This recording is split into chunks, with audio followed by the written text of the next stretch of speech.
Hello everyone, I hope you're well. First and foremost, a big thank you to those of you that left me a message yesterday that was encouraging me to continue with these recordings. I really appreciate it. So today I want to talk to you a little bit about employers because somebody, a dear friend of mine, yesterday left a comment and it was linked to employers. And it reminded me of a story. Now, I need to give you the heads up that this story and what I'm about to share is, it doesn't put this organization in the best light or this individual in the best light. But at the same time, I was empathetic to his perspective, okay? So we were trying to place a young lady in a wheelchair in a role. This is going back 2-3 years. And she'd done really well in the interview process. And at the end, when it came to the negotiations, I was talking to the head of HR, who was somebody that I'd been introduced to before, so he was fairly open. And he said to me, Hardeep, he said, look, he was trying to negotiate on the salary. What he basically said in a roundabout way was, she's in a wheelchair and I'm uncomfortable paying her the salary that we stipulated because there is a perception that we have that she may not be able to perform because she is in a wheelchair.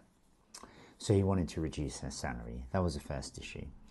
The second issue he brought up was that the contracts, the legal contracts, were not in his favour. So what he was very worried about was that if things didn't work out with this individual, trying to terminate her role over a period of time was going to be very difficult. So in his perception, so he was worried about that.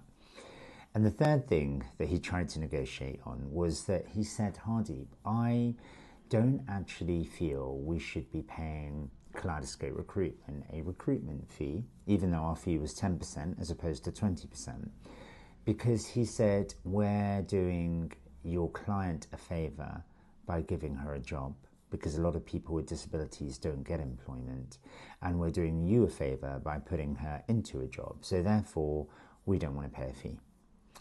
And you know, I think this is now, of course, I'm not saying that there are many other employers that think in this way. Maybe they do. It's very difficult to know what really goes on inside people's minds.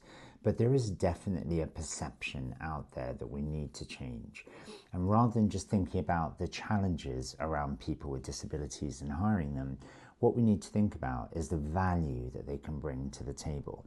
You know, if there was somebody that didn't have a disability but could bring significant value, an employer would look at it very differently. So we need to get past that lens of seeing somebody with a challenge and see them with an opportunity instead. I will continue the story over the next few days because it's a very interesting one. Thank you for listening.